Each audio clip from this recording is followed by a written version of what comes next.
ভয়ঙ্কর পরিস্থিতি থেকে জন্ম মহাকালী। কে এই কৌশিকী? কেনই বা তিনি হলেন কালী রূপে পরিণত? কেন রক্তবীজের জন্যই রুদ্র রূপ ধারণ করলেন দেবী? ভ্রু যুগল থেকে যিনি জন্ম নিলেন তিনি কি শুধু ধ্বংসের প্রতীক? তার জন্ম কাহিনী জানলে শিউরে উঠবে আপনিও।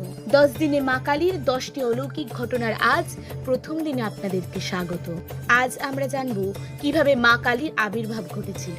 পৌরাণিক কাহিনী বলছে ত্রিলোক কাঁপানো এক ভয়ঙ্কর সময়ে আবির্ভাব ঘটে মা কালীর। দেবতা, দানব, মানুষ সব স্তরে নেমে আসে ত্রাস। তখনই সৃষ্টি হয় এমন এক শক্তির, যিনি একদিকে যেমন আদ্যা শক্তি তেমনি রুদ্র রূপিণী। শম্ভু নিশম্ভু দুই অসুরের অত্যাচারে স্বর্গ থেকে বিতাড়িত হন দেবরাজ ইন্দ্র। ফিরে পেতে শুরু হয় মা মহামায়ার তপস্যা। দেবী তুষ্ট হয়ে নিজের শরীর থেকে জন্ম দেন দেবী কৌশিকীকে। এই কৌশিকী ধারণ করেন কালো বর্ণ, যিনি পরবর্তীকালে পরিচিত হন দেবী কালী নামে। আর একদিকে চলছে অসুর রক্তবীজের তাণ্ডব, যার রক্ত মাটিতে পড়লেই জন্ম নিচ্ছে অসংখ্য রক্তবীজ।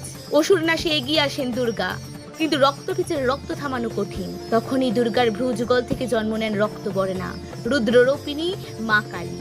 তার ভয়ঙ্কর রূপে কেঁপে ওঠে মহাবিশ্ব। এক এক করে সব অসুরকে বধ করেন তিনি।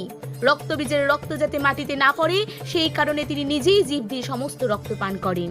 এইভাবেই কালী রূপে দেবী সনাতন ধর্মে হয়ে ওঠেন ধ্বংস ও রক্ষা, দুইয়ের এক মহাশক্তি।